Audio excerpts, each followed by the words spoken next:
Like my friends have said, there's different levels of storytelling over here. And we have to understand the different levels. I think Tanya talked beautifully about how we can almost have a different goal to our stories that we tell, different objective, which almost seems counterintuitive to what we really want people to buy from us. She talks about how her clients generating almost jealousy, generating almost enjoyment through the way they set up the house and the event. See, storytelling has different purposes. If you're, of course, we have to start with getting people's attention to actually look at it and to say, can I trust you? Do I know what you do? Am I interested potentially? So unless someone says yes to those three questions, then they're not going to be interested in whatever you do, right? So almost that's where storytelling really starts. We have to get people's attention. Now, there's many different ways we can do that. So we have to learn what those stories are. And then once you got their attention, of course, you actually want them to be interested in you, actually want to find out more about you. Again, the stories that you can tell at that stage. Today's conversation is more the stories about how do we make people take our call to action. How to make them say actually want to talk to you. As my friend Izu said, in this stage, we have to be very, very deliberate. We have to be very, very intentional about saying, I can have a solution for you. Very specific, very targeted. And again, Tanya said the same thing. And then, of course, Hannah said something very similar. There's ways to tell story to people that says, I can help you. By the way, take the call to action now.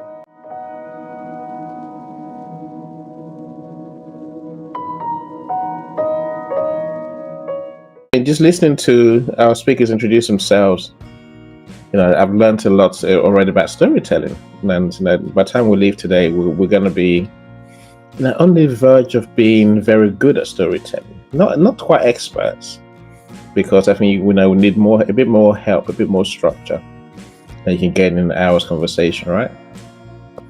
So my passion in life is helping people to write their books. If you have a dream to write your book, like I just told you, I just finished writing mine. I published 2 of my clients' books over the weekend.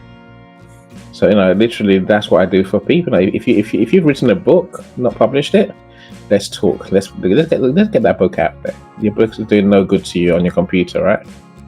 But if you've got a book that's published, not selling, let's talk. Again, I want to help you sell the book.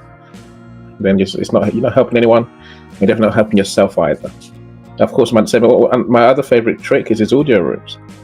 So I will help you organize these rooms, plan the rooms, fill the rooms, and if you want my voice in your conversation, I might even help you co-host the room as well. These are the ways I make you famous. See, there's a reason why I've done what I've done today in the order I have, right? See, like my friends have said, there's different levels of storytelling over here. And we have to understand the different levels. I think Tanya talked beautifully about how we can almost have a different goal to our stories that we tell, different objective, which almost seems counterintuitive to what we really want people to buy from us.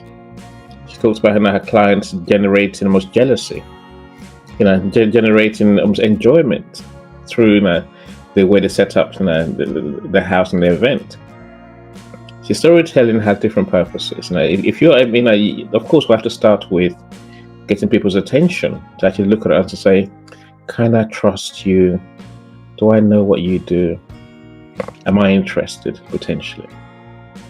So unless someone says yes to those three questions, then they're not going to be interested in whatever you do, right?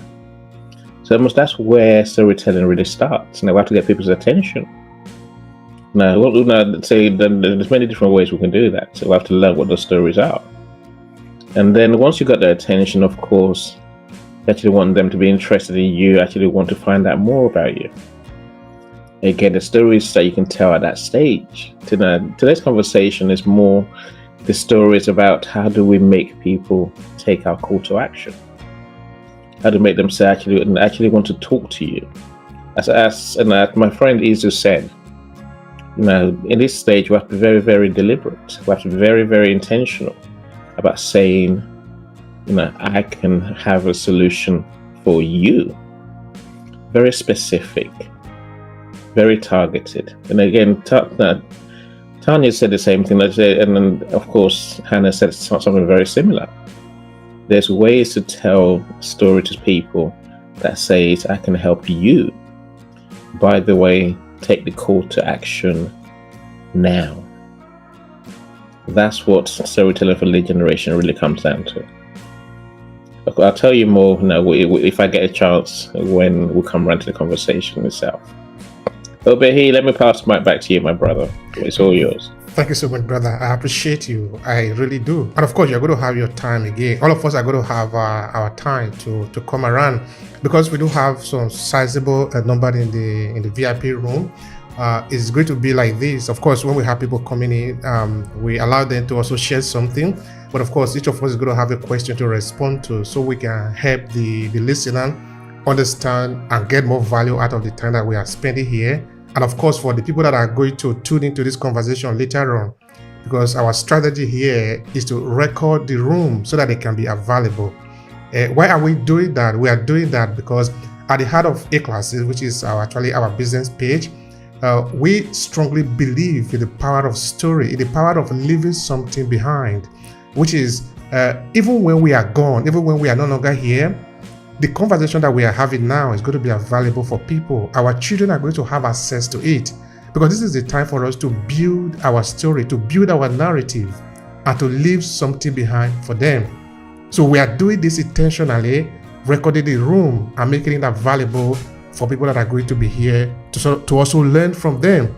Now, why are we doing that? You see, in the course of my exploration with different people in this research that led to the creation of this 5-part book series, and therefore this storytelling series, is that I carried out the research about the presence of Africans in northern Italy. Many of the people that I've interviewed there, in fact, some of them are no longer here in the city where I am. Is there any relevance to that? For some persons, no. But for me, yes. You see, my son was born here in Verona. My son, as a minimum, need to know who are other people like him that have been here. That is about his identity. He need to know these people so he can learn. Also because the people that are going to be here after now, if they don't have any trace, or the people that look like they in this space, they will not know how to even figure out their passes. All these are intentional.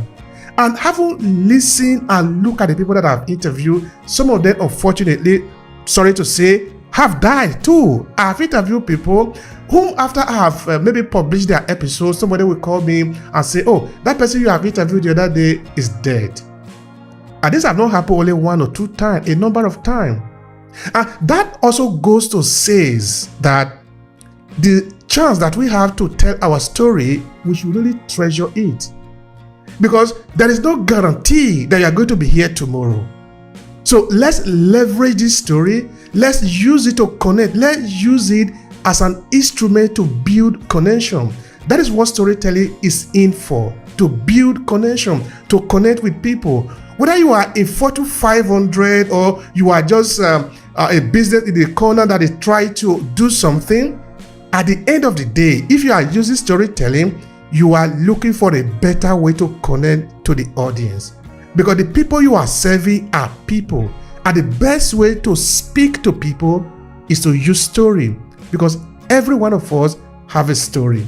In fact, I used to say in Obehi podcast, of course, I still believe that every one of us has a story to share. And that is true, whether we know it or not. So I want to thank every one of you that are here, that are listening. And of course, for those that are going to be here again, to listen to this recording. All right, so I'm going to pass the mic to Tanya. Tanya, you're going to help us understand something, because we like to connect to you and also to your personal experiences. In this case now, if you could share with us how you leverage storytelling for lead generation in your business, please share with us, and of course, maybe some recommendation for other people too. Fantastic question. I love it. So If you haven't been in any of the past rooms, I may suggest that you find Obehi channel to go back and listen to some of the rooms we've created. So I'm not going to elaborate on a lot of the things I've already spoken on about the different type of stories you need to tell. So there's something that I believe all entrepreneurs or anyone in marketing and sales needs to understand. And this is often the biggest mistake that I see being done with businesses. And I used to make that mistake. And when I changed it, I saw tremendous change in how much leads and qualified pipeline. Because lead generation, you can generate leads. You can get on Zoom Info, take a list and have 1,000 leads. But the problem is, do those leads convert? Do they become clients? That is the biggest thing you need to understand. There's lead generation, there's demand generation, there's creating demand. Those are three things you need to be able to distinguish in marketing. Now, where storytelling plays a role is in demand generation and demand creation, because they help you create qualified pipeline. So I was speaking about the mistakes that most businesses make. Most businesses make this mistake of only marketing their product. So here's the thing: when you are marketing a product or you're putting a message out into the world, you are marketing against the category that you exist in. You are marketing against the problem that you solve, and you are marketing the product. Most businesses only market the product, the service, or whatever. Now that is where they fall short. Because now the messaging, if you don't know what is messaging is how you communicate your value proposition to the market, falls short. Because we can only make a decision once we have decided that we need that solution. So when you only market the product, the service, you are talking to 3 to 5% of the market.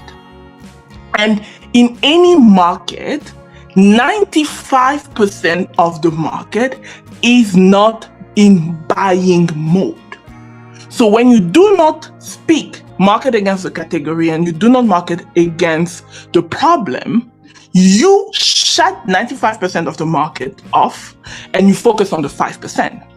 Now that 5% is where everybody is focused. This is where everybody is going. This is the fragment of the market that everybody wants to grab. Now that's where you see competition. If somebody has been in the market a lot longer, they've created a demand, maybe they've not captured enough, you grab some of that demand, but at a certain level, you are capped, you stagnate, you can't grow anymore. You even notice that your sales and growth starts to decline because you are there marketing to a market that already knows, but that's only like the tip of the iceberg.